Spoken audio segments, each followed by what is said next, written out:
Good afternoon, everyone. My name is Jim Walsh. I have the honor and pleasure of chairing today's event, and I would like to introduce each of my fellow commissioners introduce themselves. Doug Kellner. Evelyn Aquila. Gregory Peterson.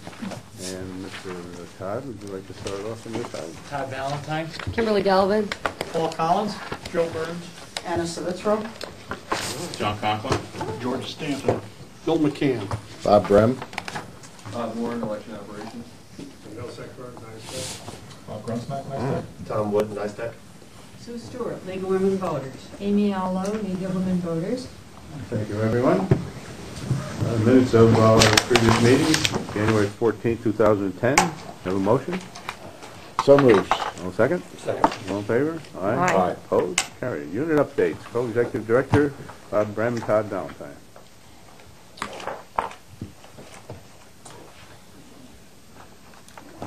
Well, I mean, the written report's there. I mean, our focus, we have several focuses that we continue to work on. Obviously, the transition to the optical scan voting systems remains our highest priority at the moment right now.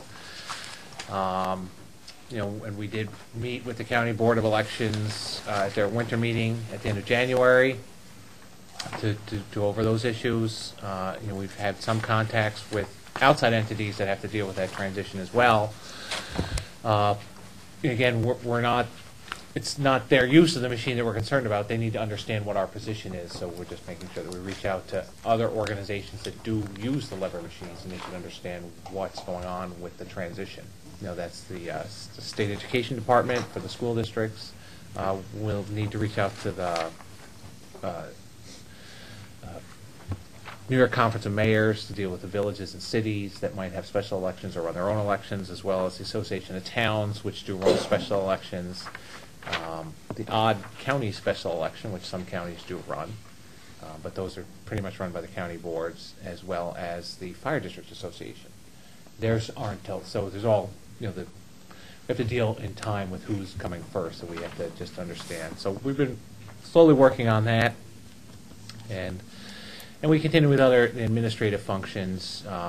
We're eagerly awaiting the result of the budget negotiations with the governor and the legislature to see how that finally ends up, our cuts where they end up. But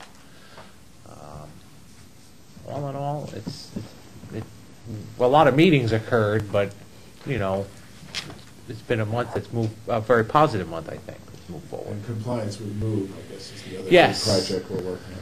That's our other big project. We've been trying, since the president had signed that in the fall, we've been engaged in a series of, interviews or meetings with a number of vendors that have approached us. We've been very open about it to try to explore the various solutions that we have, certainly for the immediate year because it is applicable to 2010, but also, going forward for the years beyond that. The federal government has proposed a program that they would, under the Department of Defense, through the Federal Voting Assistance Program, provide, actually pay for a vendor to provide some of the services that we would need for that. The problem that we've encountered with them is they are not far enough along that we don't think that they'll have that program in place for this year. We don't think so, but it doesn't look good. They don't even have a request out on the street to solicit the vendors' solutions that we could then choose from, which they would pay. So we're looking at, we have to forge ahead on our own. The positive side is that there was some funds available under the last HAVA appropriation in the 2010 budget that will allow us to access some funds for that. Now, the less we spend on that, the more the counties can use it for other things, and we could use it for other things. So, we don't want to just spend money on a solution that we're just going to use and throw away.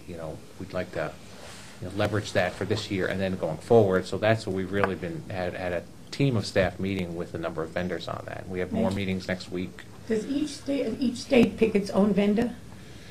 Yes, And then- each state okay. is up to its own solution. That's what I thought, yeah. What the federal voting assistance people want to do is set kind of a standard of what each vendor is supposed to do. That hasn't even happened yet. It's I'm not going to say it's like HAVA, but it's almost like HAVA in the sense that, oh, you got to set the standards and meet this, and Right. that's why, we're concerned because, the Department of Justice is charged with enforcing this as well. They want it done fast. It didn't really give us a lot of time, and everybody supports it, so it's not a question of fighting whether you do it or not. It's just we don't want to. There's a lot of parts that have to come together. We have to, that the voters these are military and overseas voters, so they're not really here. You have to communicate to them what they need to do. The county boards have to get the ballots, have to get that from them. They then have to give the ballots back out to them, and somehow we have to coordinate all of that. Somehow. But we've got some ideas, so we've had some very positive ideas from the vendors that we met with so far, but nobody has a perfect solution, of course, so it's just going to be a question of trying to figure out make a recommendation as to what road we take. I think really we're targeting that, we were always kind of targeting that at in March. We've been doing our research now, so we can come back to the board with, here's what we believe the solution is, or this is the path we need to take for 2010, and then probably, looking ahead to what we were doing in the out years in 2011 and 12 and going forward with that. But, that's been... And at some point, we have to make the application for a waiver of the 45-day rule. Yes, Bob is the chief election official, it's his responsibility, but Wow. but part of what he has to Right under the buzzer.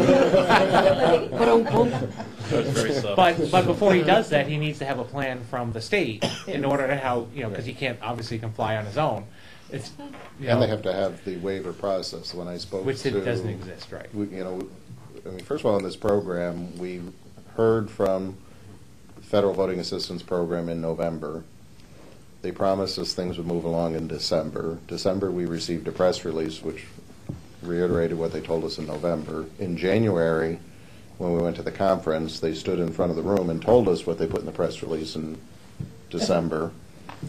And we still were like, this is okay, great. I think we learned for the first time in January that their plan was to pay for it.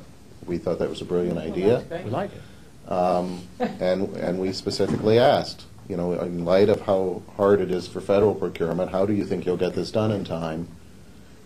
We're busy this year rolling out new voting equipment. We can't put something on the county's desk at the last minute. We need it now. They didn't give us a good answer, and that was at the end of January. It's now moving along in February, and all the phone calls we keep receiving from people interested in this business or get this accomplished are saying the same thing.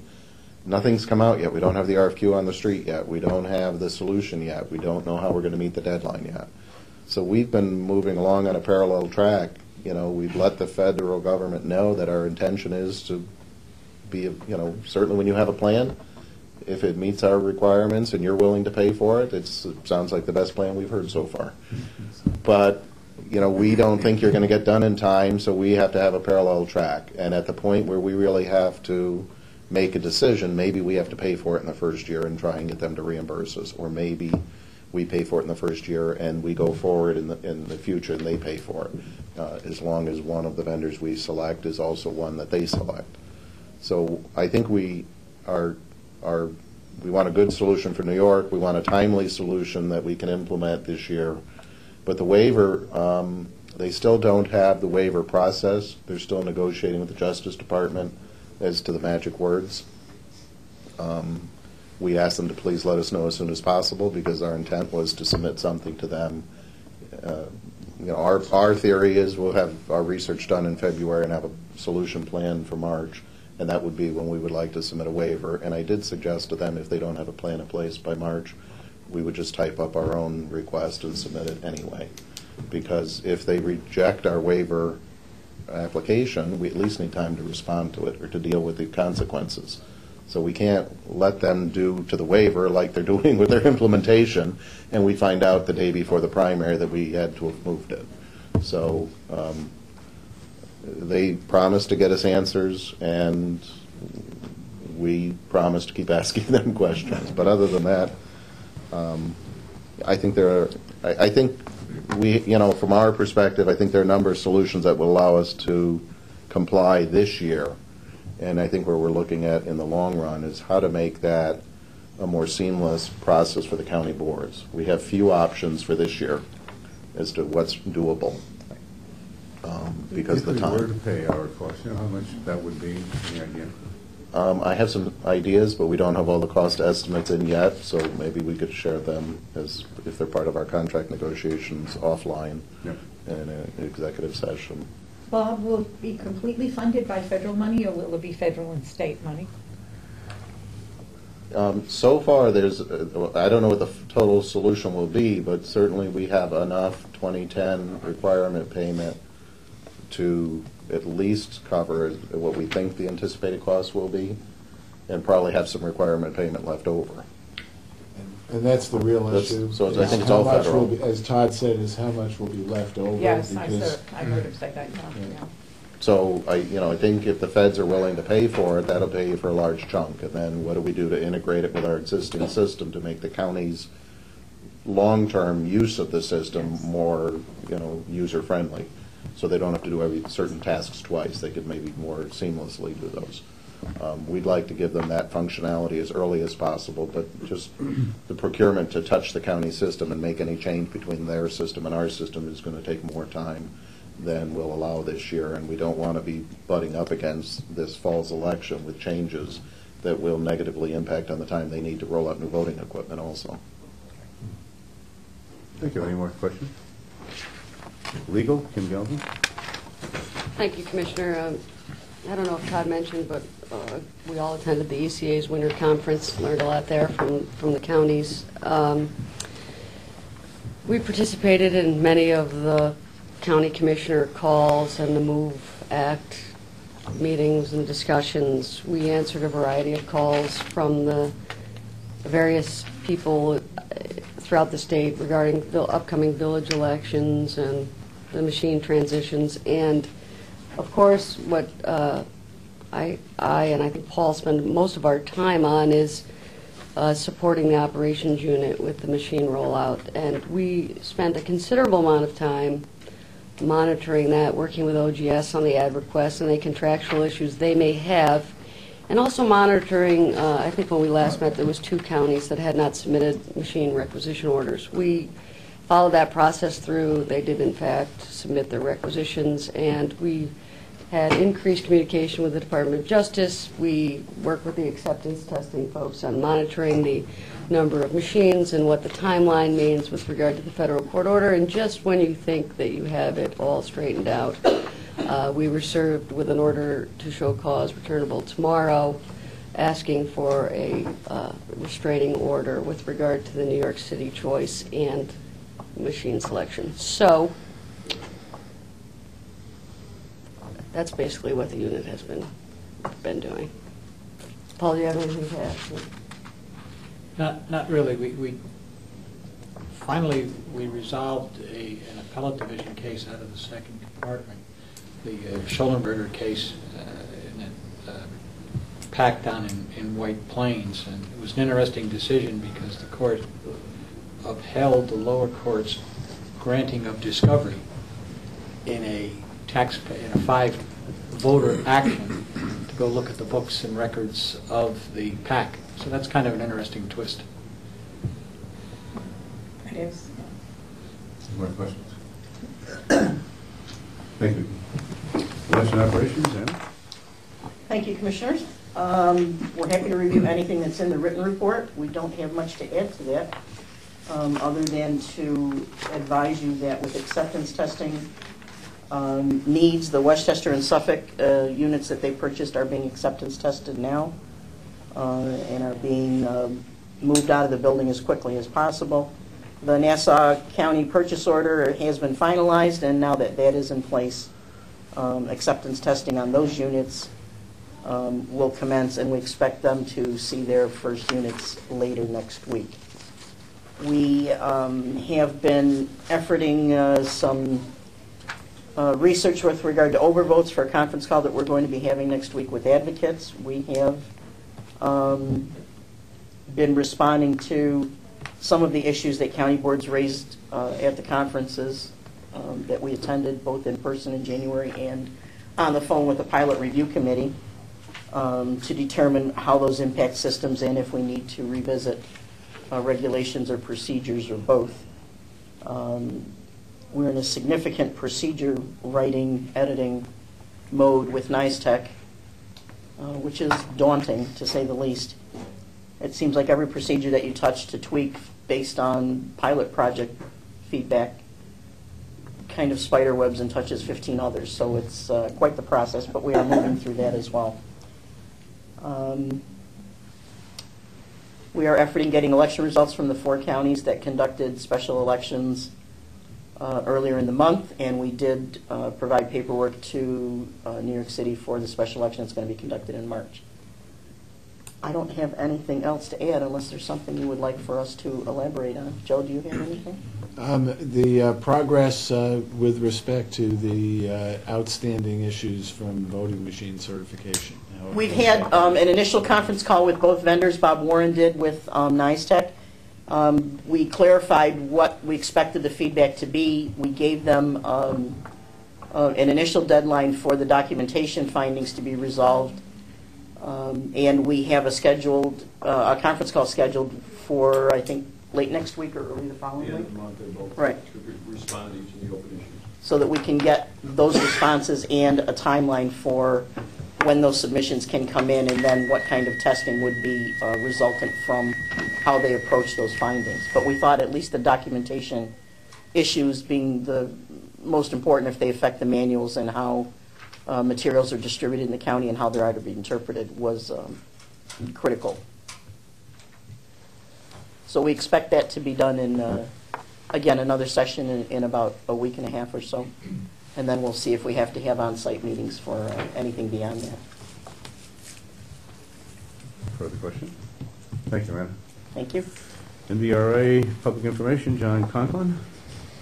Good afternoon, Commissioners. I, like Anna, have very little to add to the written report submitted. I would just say that with regard to our meetings with the New York State Broadcasters Association about the media campaign and the voter education campaign for the fall, we're trying to coordinate with New York City because they have a very complicated media market down there that we'd like to have included in the plan.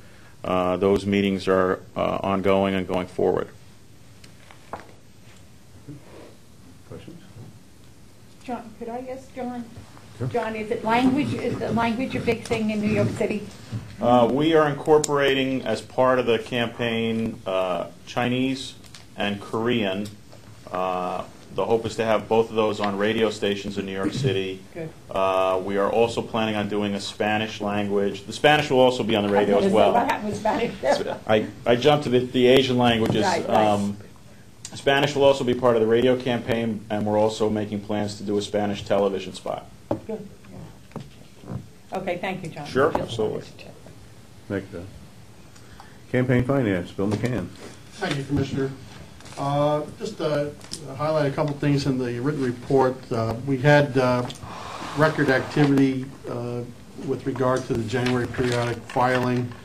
The late notices that we sent out to more than 2,000 individuals statewide and resulted in the largest mailing ever done by the unit. And the end result of that, again, our goal is not to get people, but to get the filings.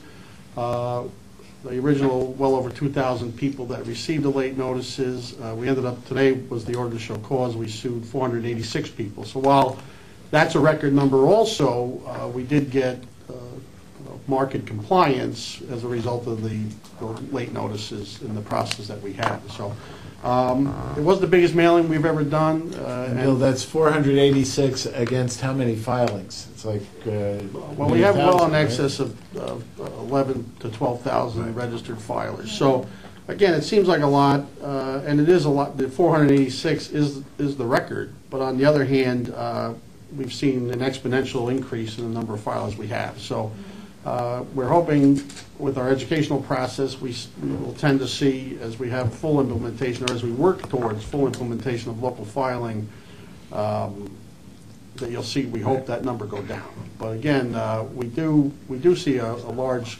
level of compliance overall, and we do get a good response from our late notices. But again, I just wanted to make you aware that the volume is the largest record that we've ever had. And our staff downstairs in our intake and processing unit is doing a great job. I mean, they are, again, under the gun, but they are to be commended.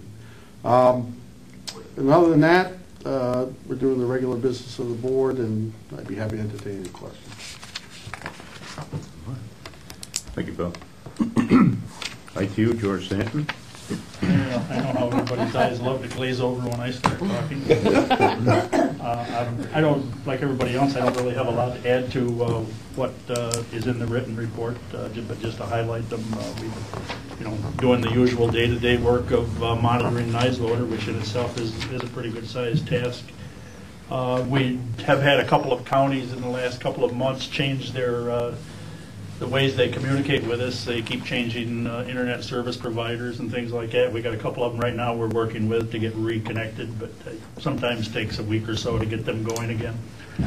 The development of the operating system neutral campaign finance filing software is coming right along. Actually, we're getting, so we think we're getting near, somewhere near the end of it. We're anxious to show it to campaign finance again. It's looking good.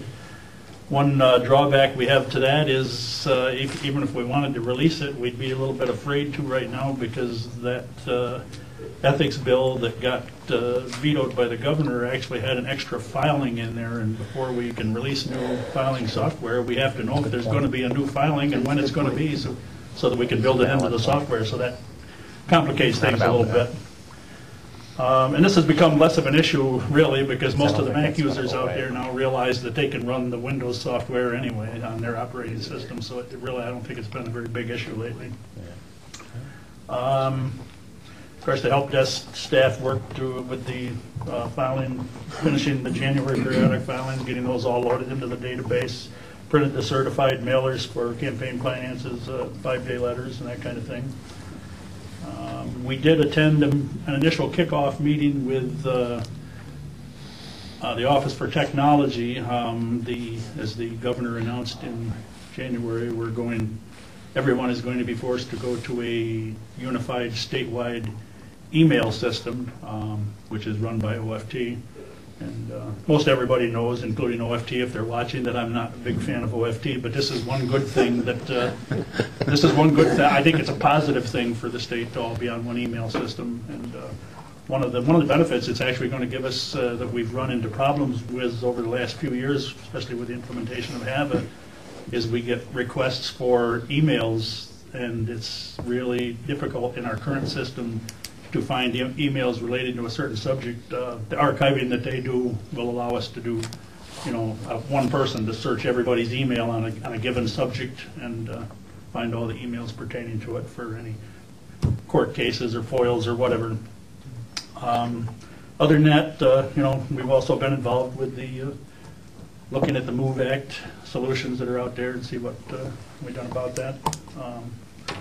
Other than that, I'm open to questions.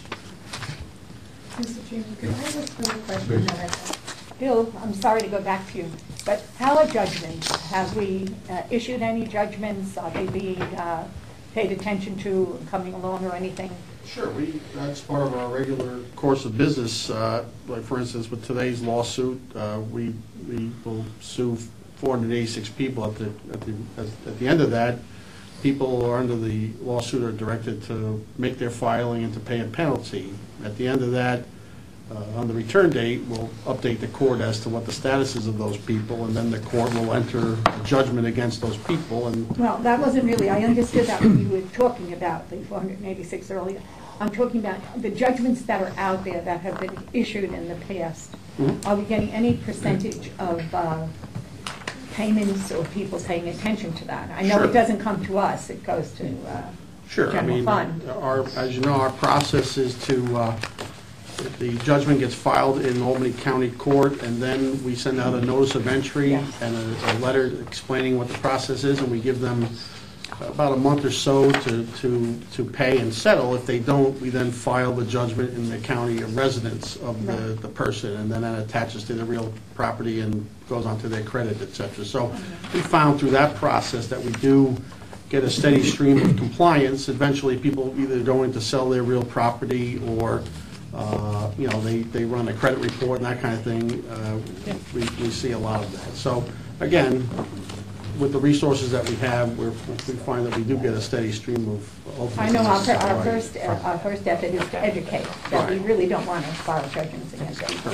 But I was just wondering if they were, does the state let us know how many judgments have been paid? Well, we track that. You track it, okay. And is there any kind of a steady? Sure, yes. All right, thank you. All right, thank you.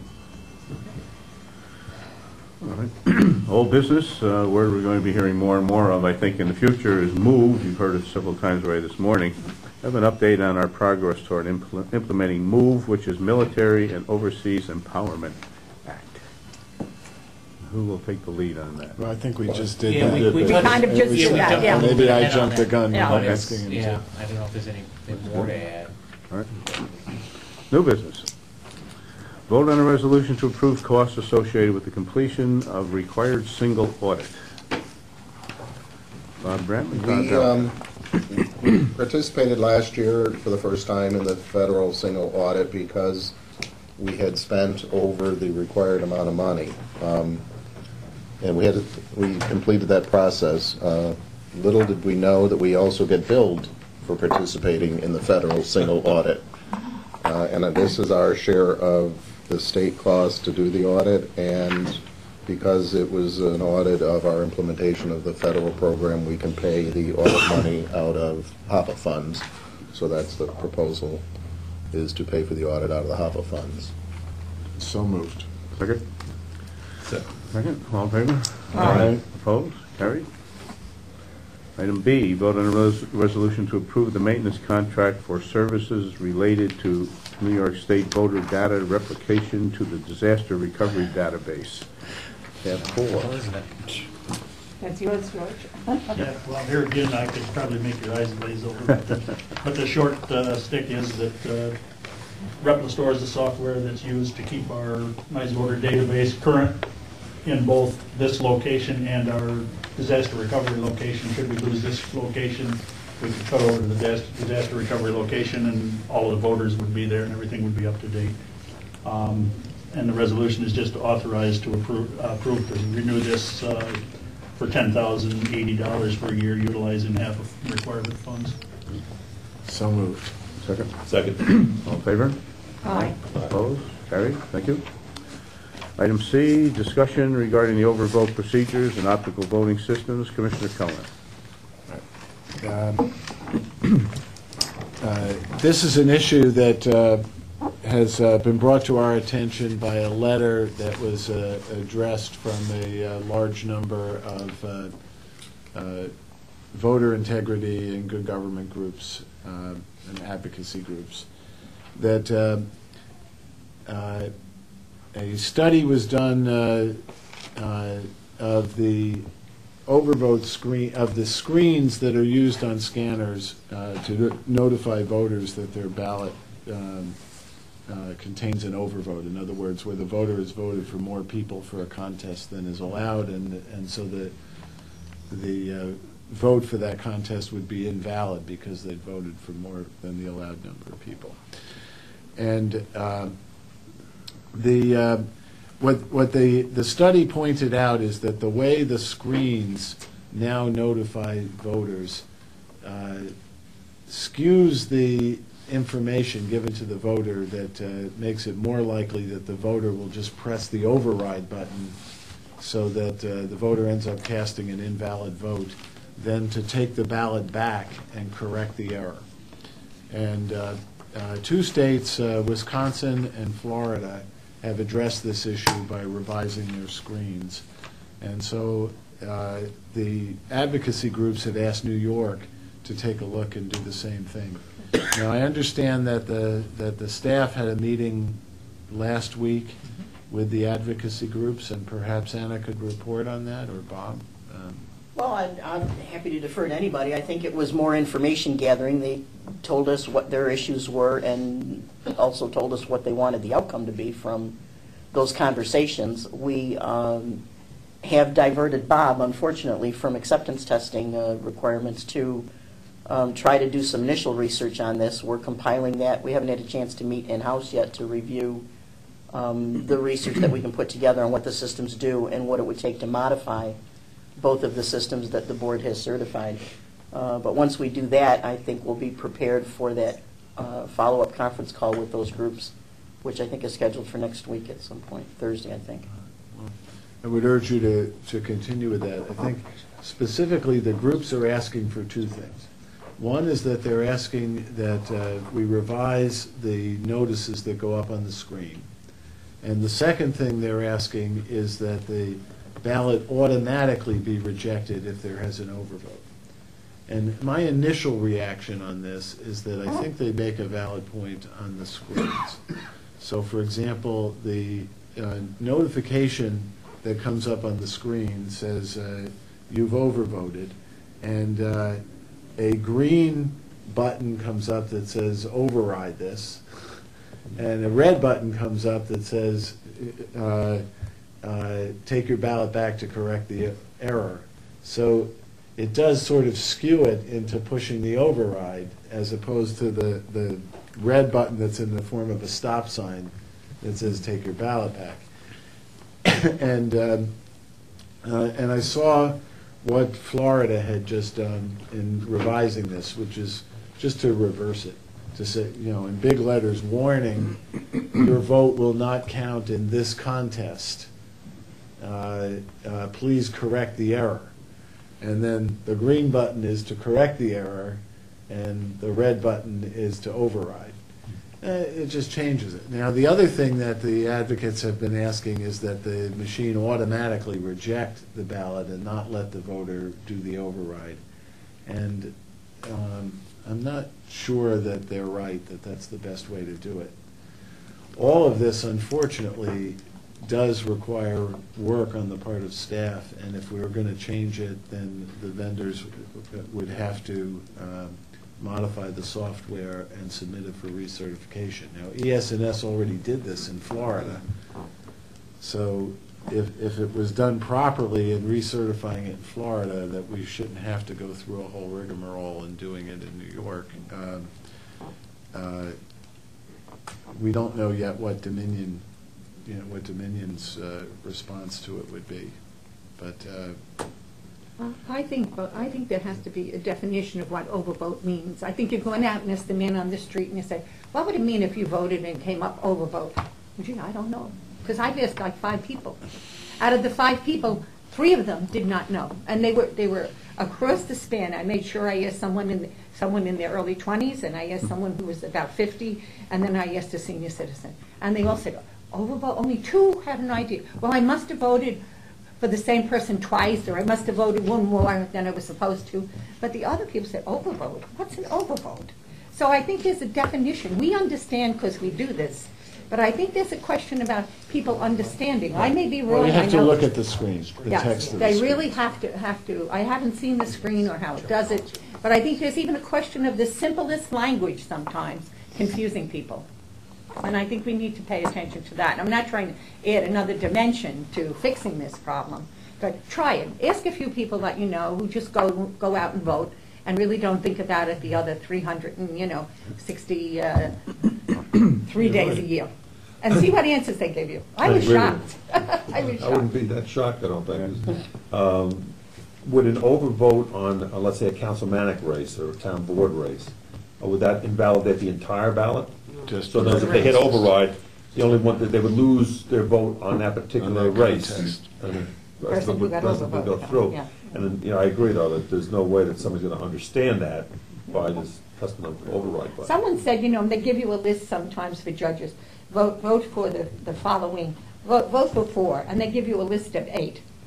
Some people just go down the whole list, and then you got an overvote.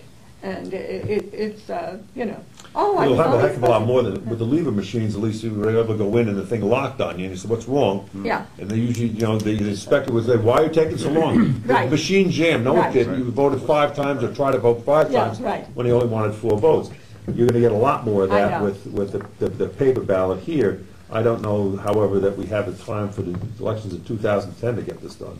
And that's the problem. I mean, I agree with what they're saying, I agree that that's the appropriate things to take to make those changes, but to get it done, certified, et cetera, when we're under a tremendous time constraints here, Yes, yes. I don't see how we can do it by this. See, Florida and Wisconsin, people were waiting for a Well, couple I suggest of that years, yeah.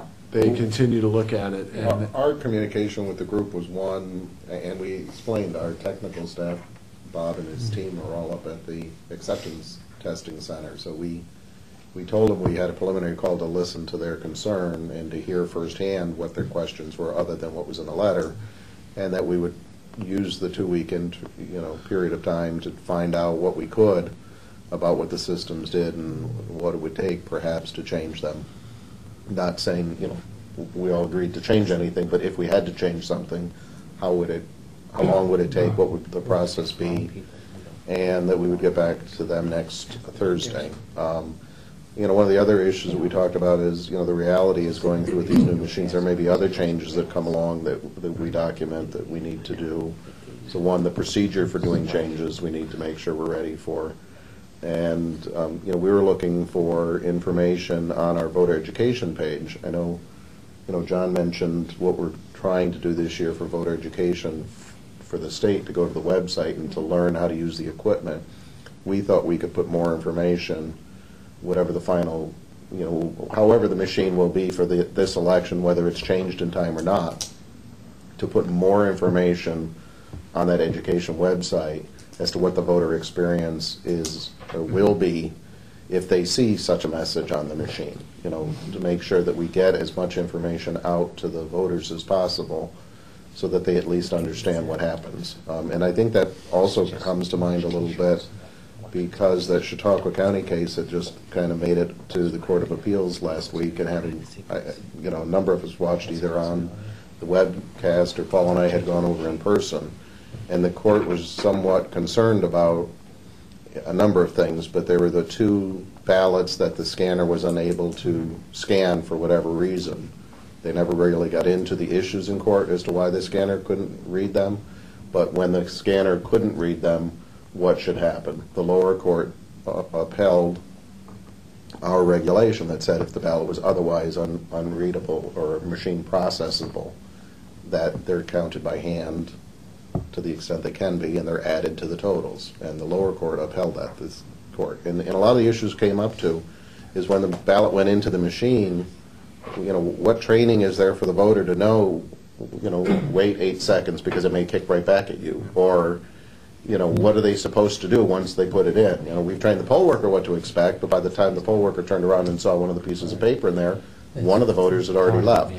So the training and education, having sat through that session in the court and now hearing the same issue raised by many of the advocates, if we can at least we have to update the voter education information anyway.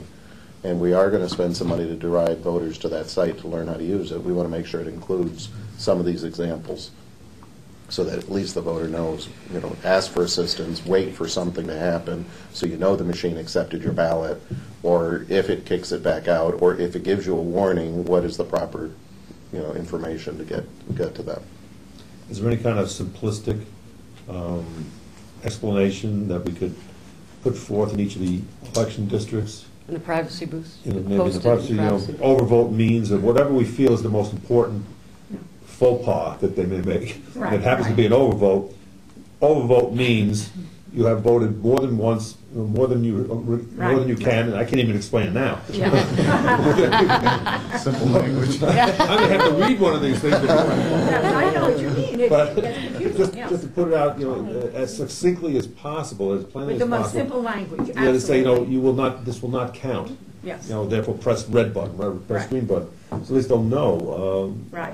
Something along those lines, which would be a relatively inexpensive cure or Band-Aid approach. Like if we say we At a educate minimum, the that's inspector, something. the inspector's talking to 5 people maybe, because they're going to be very busy in the Yeah, they beginning. are, yeah. And People some aren't gonna people know say, shit. the heck with it, I'll go home, Right. you know?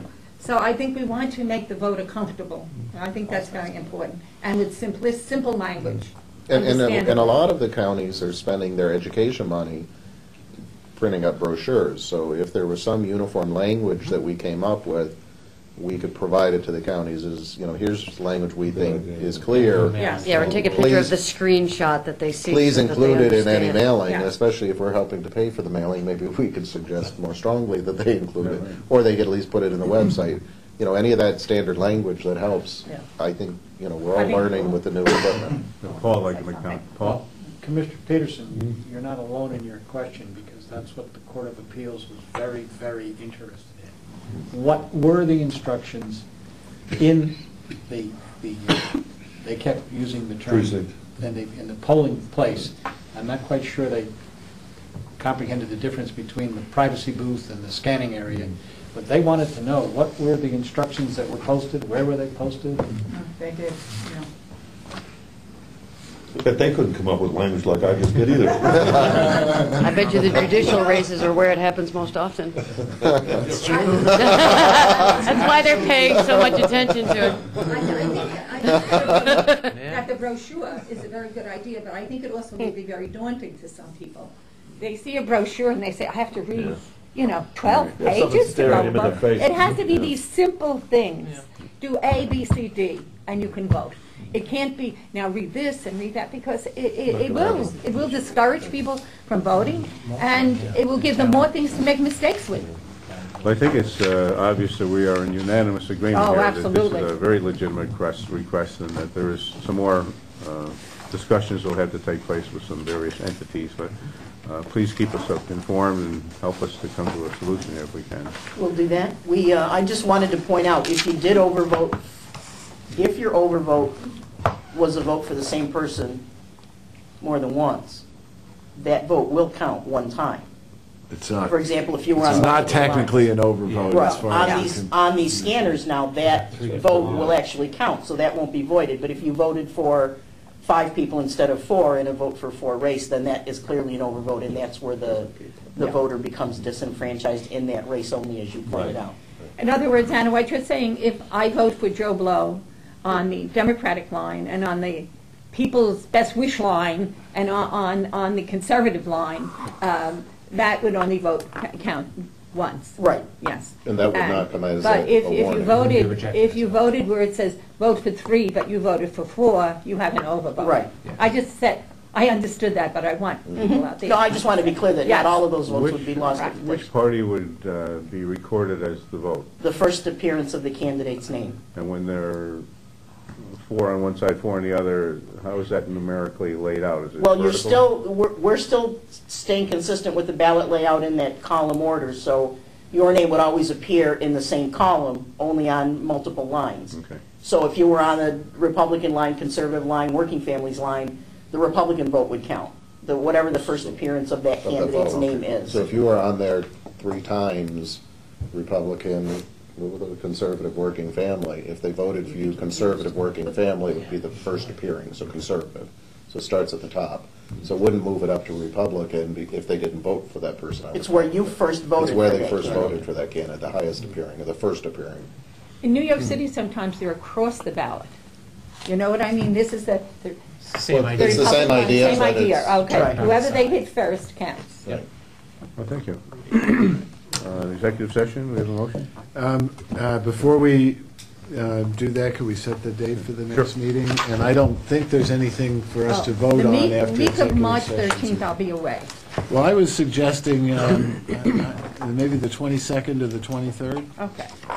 The 22nd's a Monday, the 23rd's a Tuesday. The staff had its druthers, Tuesday would be a little easier. The 23rd is better? Does that work for you? Great. Yes. 23rd Starting is a with the meeting Tuesday? on Yeah. Mondays. That's okay. I can do that. Tuesday, March 23rd. Okay.